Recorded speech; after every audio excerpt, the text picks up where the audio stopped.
I love saying mediocre. Mediocre players now. Y'all can do the same thing. Duke, you're a mediocre player. You can do it too. I am. No, dude, no. I'm just bullshitting. Nah, brother.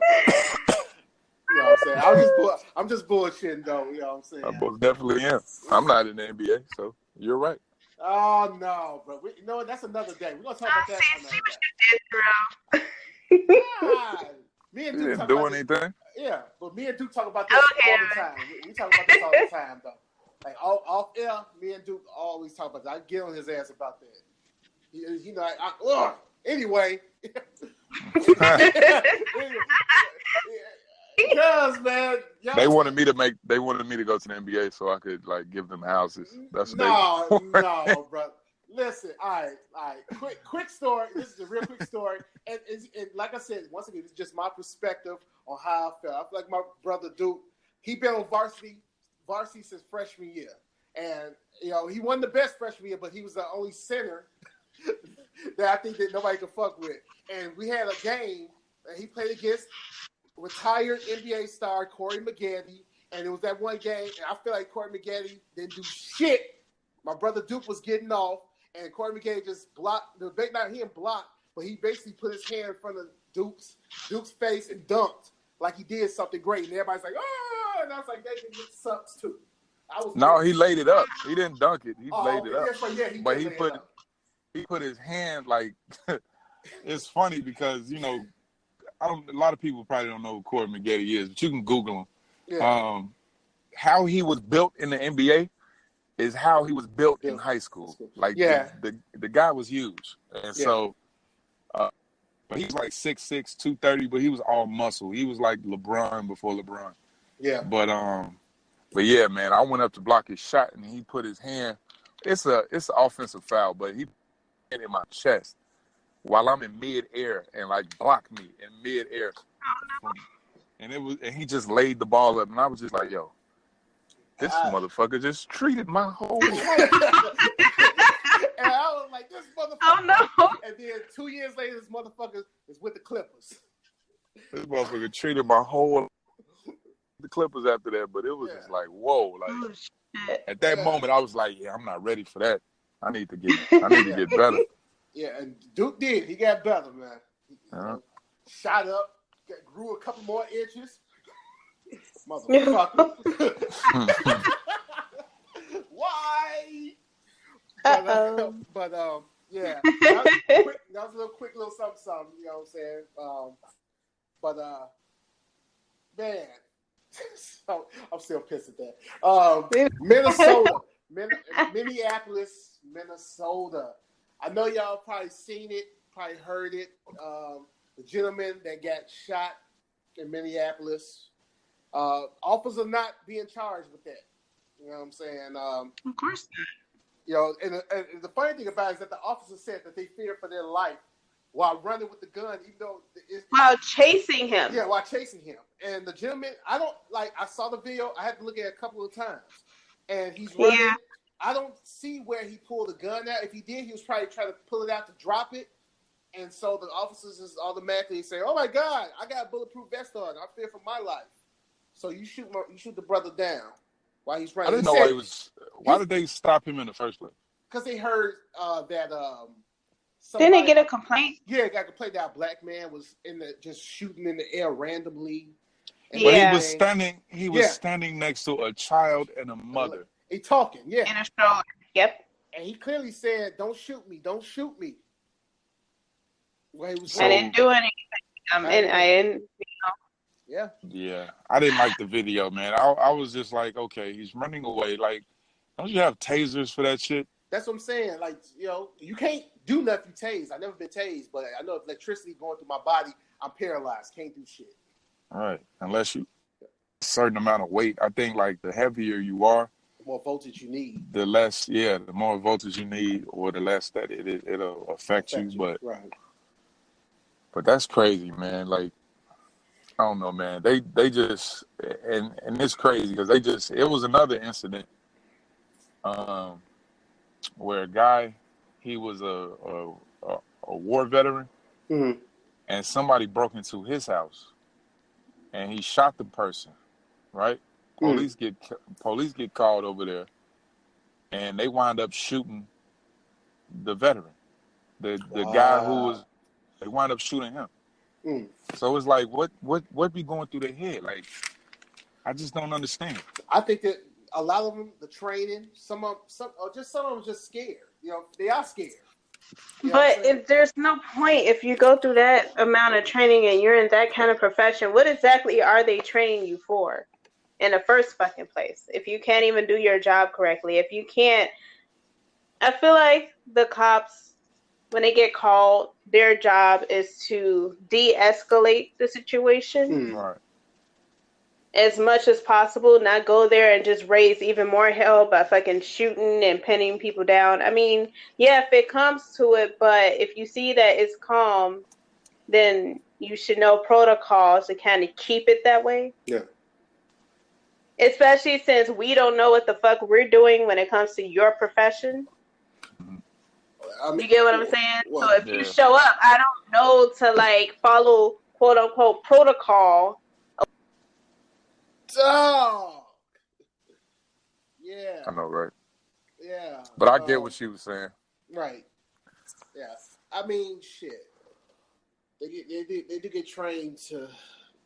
Some of them are trained the right way. Some of them aren't. They're trained to do things a certain way, but it's like when you're a civilian, you know what I'm saying? I'm not trained to do anything a cop tells me to do. Like if I'm not in the wrong, okay, you know what I'm saying? Like I have a right to give you my ID. Like I have rights. You know what I'm saying? Yeah. So it's like it's crazy, man. That's another one. You saw that video too with the young man was cutting grass, and the police officer was like, "Let me see your ID." He's like, "I don't have it on me." He's like writing down, said, "What's your name?" and all this other stuff. Then he was like, "Why do you need all that?" Then the officer get all tough and want to arrest him. He's like, "No, you ain't arresting me. I'm just cutting grass." For cutting grass, man. Yeah, I'm afraid I don't even want my son to cut grass anywhere.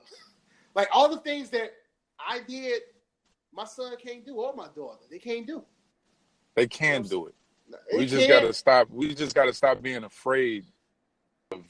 Like it's getting to a point where black people are going to be afraid to go outside, and it shouldn't be like that.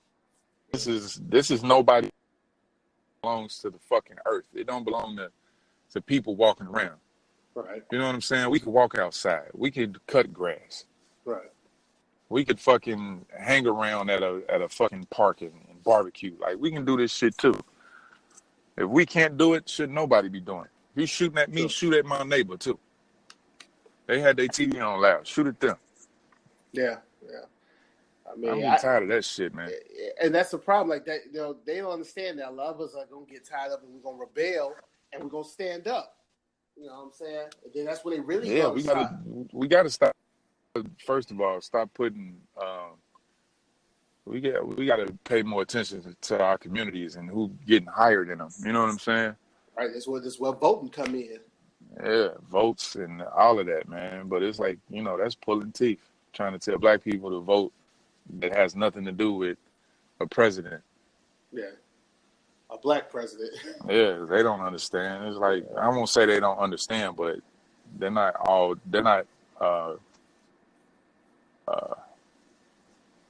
What's the term I'm looking for? They're not as involved as they should be as far as politics and who should be voted in and stuff like that. Yeah. And where and what a Senate does and what a Senate seat is about and aldermen, all of that, man. All of that. Parents and grandparents was into. Our generation is barely into it. The next generation ain't gonna give a shit. It's already starting to change to the point where, we already got a president that's straight from a reality show. Yeah. I mean, granted, he has some money. Yeah, but he's straight from a reality show. He ran for president just because of a reality. Yeah. He wanted to literally he was making his bid to Fox, like, pay me more money. Right. Go take my show on the road while I run for president. I'm not going to win, but y'all can on the road with me and Sure. for money. People will watch, and look what happened. He ended up winning. Look what the fuck happened. Yep. So it's already getting to the point where it's like, shit. Who gonna be the next one? Oh, fucking The Rock. The Rock. Whoever's popular. Kanye West. Whoever's popular is going. Oh, Kanye West doing. I'm moving to Africa. Ah! I am moving to Africa. Oh, that man gonna have a nervous within a week. They gonna hit the red button. He gonna hit the red button. He gonna bomb everybody. Poopity scoop, doop, poopity scoop. He'd be like, I'm just gonna press it because nobody else pressed it before me. So I'm gonna press it because I'm the first button presser. Boom, that's it. Half the world just gone. Yeah, damn, man. And he's gonna rename it Kanye East and shit. Fucking what? Kanye West. Never bring that man up to me again unless you want me to go in on his. Every time I'm around, I'm gonna say Kanye West. Fuck you, Kanye. Just go hard.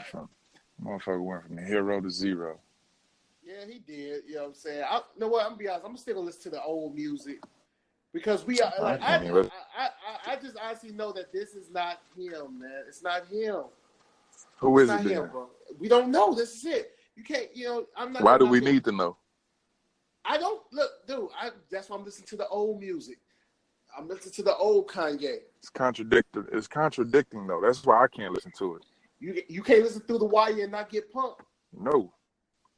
Because I know who he is now. It's like, this ain't the same guy, and I don't want to listen to this guy. They the same person. Yeah, I guess. But I'm still going to rock with his music, man. Not the new shit. Not new shit, but, So, I mean, you didn't listen to any song that he was on Pusha T's album? Yeah, I did. Oh, okay. Yeah. You're just not listening to him no more. I listen to, this is the thing. I listened to his album. I didn't pay for it, but I did listen to it. Right.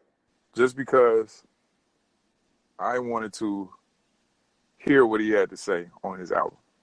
Because I felt like when he talks, it's a different dialogue than when he raps. And I don't mean different as in rhyming. I mean like his words in real life are different than what he raps about. But because he was talking and going on this whole run right before his album dropped, which wasn't a coincidence, but while he was going on this run, he did mention that, hey, when my album drops, everything will be explained. I said, oh, okay. So let me listen to this album. Yeah, I heard he wanted to kill somebody. I didn't hear shit.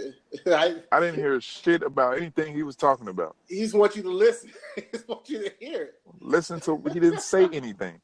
I don't care if he. I'm not gonna say that, but I really do not care if he kills his wife. I mean, that's him. I hate to say that, but it's just like, what does she do? What does she do? She doesn't do anything for a black community. No. She didn't do it. She don't do anything for the Donda West thing. So, I mean, if he killed her, he killed her. I'd send him to jail, whatever. I don't care, but that makes no difference to me. Damn, and I hate to say that, but it's just like, so I'm being honest. So what if by some divine intervention, Kanye drops her and everything, and he goes back to the old Kanye and apologizes and say it wasn't me and all that, and he just rocks it. How would you feel? You still feel the same way? Or you'd be on the fence about him? Like, how would you feel? I wouldn't trust it. Trust it. One thing I am is like, if you take a direction, follow that direction until you can't follow it no more. Pick it back up and follow it again. Like that's the type of person I am. Like once you say one thing, I assume you're gonna keep feeling that way. You know what I'm saying? Right. So if you're pro-black, I want pro-black till you die. I don't want you to say, "Oh, I'm pro-black," and then next week, "Oh, I'm let's let's give white people a chance.